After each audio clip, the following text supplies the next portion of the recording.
সাজা। মিম আলিফ জবর মা, জবরের বাম পাশে খালি লিপ মিমে এক আলিফ টেনে পড়তে হবে।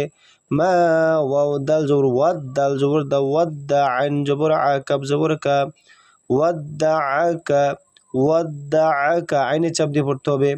ওয়াদ্দাআকা, রবা জবর রব্বা, পেশ বু রব্বু, কাব জবর কা, রব্বুকা, রব্বুকা, ওয়াও জবর ওয়া, মিম আলিফ জবর মা, ওয়ামা, জবরের বাম পাশে খালি লিপ মদ হরফ, এখানে একাই টেনে পড়তে হবে।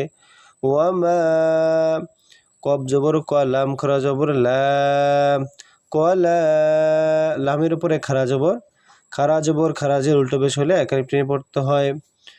মা ওয়াদ্দাআকা রব্বুকা ওয়ামা ক্বালা, মা ওয়াদ্দাআকা রব্বুকা ওয়ামা ক্বালা।